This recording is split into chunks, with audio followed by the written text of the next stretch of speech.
like to purchase a pre-printed fabric panel, please go to spoonflower.com and type Kathy Schmitz in the search bar without any spaces.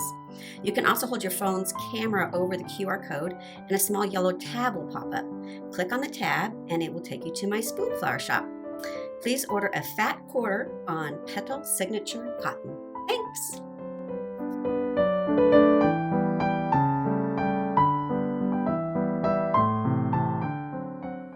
Welcome to June. For the design for June, we have a watering can with another tiny, tiny little bee like the one we had last month. So you know how to do that now. But there are a couple things in here I just wanted to point out. So one of them is, if you can see at the tip of this, the pail handle, there's a little dot. So I'm just going to do a French knot there. And I'm going to do 2 wraps around, 1, 2, put it down very close to where I started and pull those wraps down to the fabric, hold them with my thumb and my finger, and then pull through. So that's going to be the very tip top of that handle. So what I really wanted to show you is this handle goes over the can. So you want to stitch the can first.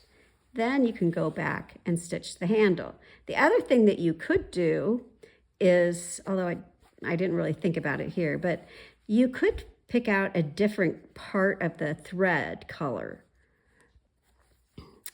So since this is kind of a medium blue, you could have picked out like the lightest part of the blue or the darkest part of the blue to go over it, just so that it stands out, but not necessarily, not necessary, just something to think about that you can actually play around using the different color variations on the Valdani threads.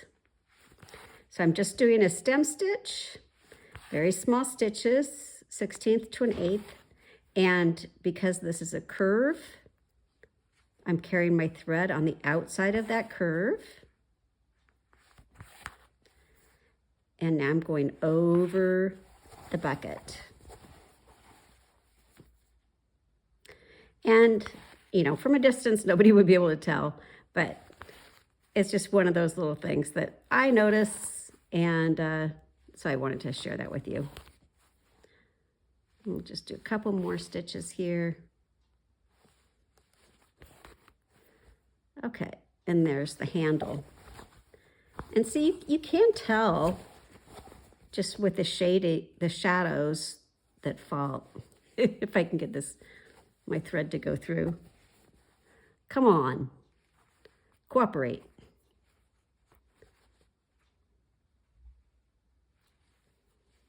My goodness, there we go. So you can tell that it's going over that line. Like that. Okay, so I'm just going to thread my needle under some of these stitches so that I can pop out down here. And we're going to do this end of the can. And again, I'm just going to use the stem stitches, but I just want to show you again, just kind of remind you how I like to turn a corner. So I'm going to take the needle down right in the corner, turn my fabric over, thread my needle under a previous stitch, and I will anchor it. And now I can come back up in that same hole and start stitching this other direction, and the thread's not going to come out. And I have I don't know why I'm having trouble here. There we go. And now I have a nice corner too. Like that. Okay, so I'm going to finish stitching that up, and then we will move on to the flowers and the bees. So I'm down here where these dots are, which you could do a French knot.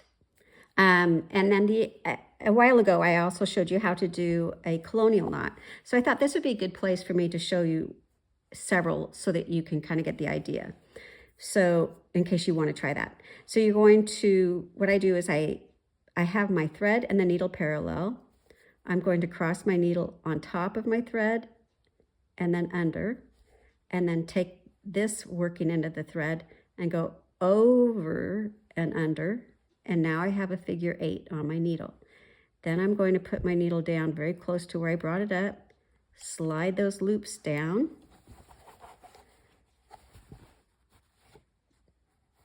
and pull it through. So I'm going to keep doing that. You can kind of watch and see. Should I try to do it right-handed? I'll try. Okay. You go over and under, and then over and under. Put the needle down very close to where you brought it up. We're going to slide those loops down. And I'm kind of pinching it with my thumb and my finger. And pull that. Oh dear, don't do that. Oh, I almost had it. I thought I was going to be able to show you it. Oh, I think I can still. So when you get these little loops, what you want to do is, let me find my needle.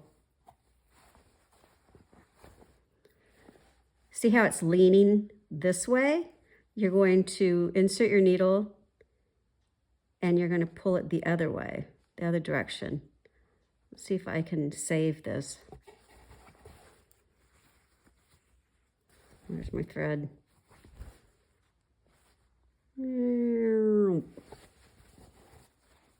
How's that? Oh my gosh, I impressed myself. I can do it left or right-handed. Okay, so I'm gonna do it right-handed again. Let's see if I can do it without making a knot so you can see how to do it. Okay. So up on the dot.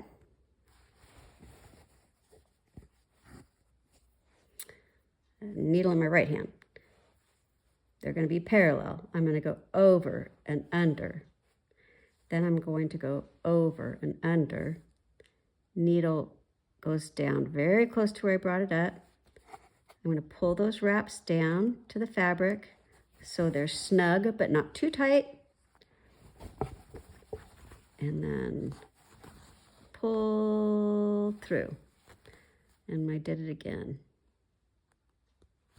Okay, so you can always hit rewind if you want to see that a few more times. You probably don't because I didn't do that very gracefully, did I? But there you go. So I'll finish these up. So now let's work on this little bee. This is his path that he's taken, which these little dashes are going to be running stitches. And they are small, but not as small as some of the previous ones. So I'm even going to do 2 at a time. Just little up, down, super easy stitch. But I think it adds a lot. I don't know why. I just feel like anytime you can add just a little bit of texture, really goes a long way. Okay, so now we're at the bee. And I'm going to start by doing just a couple satin stitches at his rump. 1, 2, and then we'll do 3 for his body. 1, 2, and you don't want to pull it tight because then he's going to be really skinny. You want it to stay nice and plump. And that's why sometimes doing these on a hoop is a good idea. There's 2, and then 3, and I'm going to come up here at his head and do just a couple up there too. And then just like last month, I'm going to come down, bring my needle up on his side of his body, right on the side of that middle stripe. Okay, and now I'm going to do a fly stitch. So I'm going to take the needle down on the other side of his body, side of the stripe, up at his head. And instead of anchoring it right on the other side, I'm going to go out to the tip of that antenna and then come up on the other antenna and down inside that loop again. And now I have the top half. Now I'm going to do the bottom half, same way. So we're going to do a fly stitch up on one side of his body, down on the other, and then back up at his tail with the thread under the needle, and a long stitch there for his little stinger, and then hop over to a wing. And the wings, again, are just another fly stitch. Thread goes under the needle, pull it away from you, from the bee. And again, you don't want to pull it too tight because you want it to have a space between there since it is his wing. There we go. So I'll finish up his wings. So I went ahead and did these French knots or colonial knots. You can choose whichever one you want. And then for this flower, it's just a stem stitch, but it just has different spokes.